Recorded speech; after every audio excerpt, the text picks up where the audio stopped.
What's up, everyone? Today we got another interactions video. I know everybody's really been commenting how much they want to see another one, and unfortunately these kind of take a lot of time to do. I got to set up multiple computers and try to draw all the right cards, but anyway, so this will be the third interactions video, and for this one we're going to have interactions with Sower of Revenge, Bolvin Venom, Riften Pillager, Garnag, and Night Talonlord. So here we go. For this next interaction, we're going to check what happens with Sower of Revenge is stolen by Arrest or Marak or any card like that.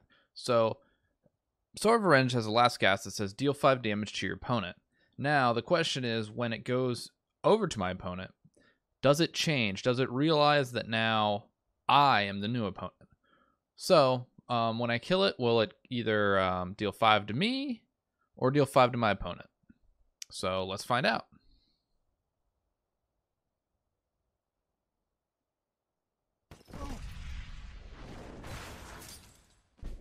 All right, Arrest has been played, and now I'm going to attack into it. Let's see who loses. And it does in fact deal 5 damage to me. For this interaction, we're going to see how multiple copies of Bolvin Venom in your deck works. So, Bolvin Venom says, when you rally with no creatures in your hand, first draw Bolvin Venom from your deck. Now, what I want to know is, if you have no creatures in your hand and you have multiple Bolvin Venoms in your deck and you rally, will you get all copies or just one? So, to do that, I'm going to first play Galen the Shelterer. And this is going to allow me to shuffle 3 copies of Bolvin Venom into my deck. So now there'll be 3 in there. I'll play Bolvin Venom. And as you can see, there are no creatures in my hand at all. These are all either items or actions. And we're going to go ahead and rally and see if we get just 1 Bolvin Venom or all 3. You took a wrong turn, stranger. And as you can see, we get all 3 copies of Bolvin Venom into our hand. We're now going to test out an interaction between Riften Pillager. Now, Riften Pillager says it gains +1/+1 for each destroyed enemy rune. Now, what I want to find out is whether that means currently destroyed runes or runes destroyed this game. For instance, right now, I've had 3 runes destroyed by my opponent. Now, if I play a card like Mordecai the Deathless or Mechanical Heart, these cards both gain health and then restore a rune. So when I play this card, I'm going to restore this rune right here. And what I want to know is Riften Pillager only going to gain +1/+1 for both of these 2 runes, or does the game remember that this 3rd rune was already destroyed? Let's find out when my opponent plays the card.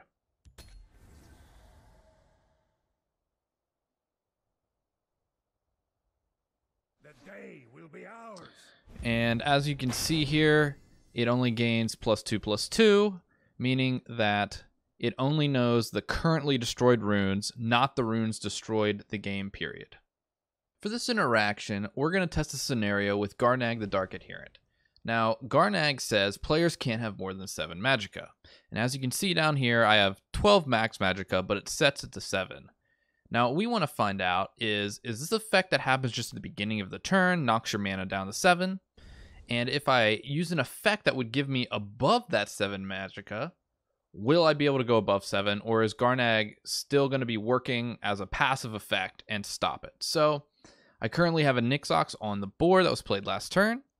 And so what I'm going to do is I'm going to play a Night to Remember on Nixox, which is going to use its effect over again. So, Night to Remember will be 2 mana. I'll go down to 5, and I'll gain 5 more, and I should go to 10.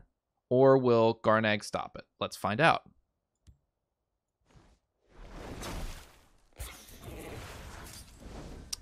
And as you can see, Garnag still sets it at 7. I am not able to go up above 7. So that basically proves that Garnag is a passive effect, not a effect that goes at the start of your turn. Here we're going to look at the interaction between Night Talonlord and Brotherhood Sanctuary. Now, Brotherhood Sanctuary says when a friendly creature slays, it receives its reward an extra time. And Night Talon Lord says, drain, slay, summon the slain creature. So we want to find out what happens when Night Talon Lord destroys a creature while Brotherhood Sanctuary's on the field. Will it get 2 copies of the creature or just 1? Let's find out. I am the night. You won't escape alive. And as you can see here, we get just 1 copy of the creature because Night Talon Lord doesn't summon a copy of the creature. It actually summons the same slain creature. You can see if we go into my opponent's graveyard, the Faroon Defender does not appear there. We actually get the exact copy. Therefore, we don't get 2 of them because there's only 1.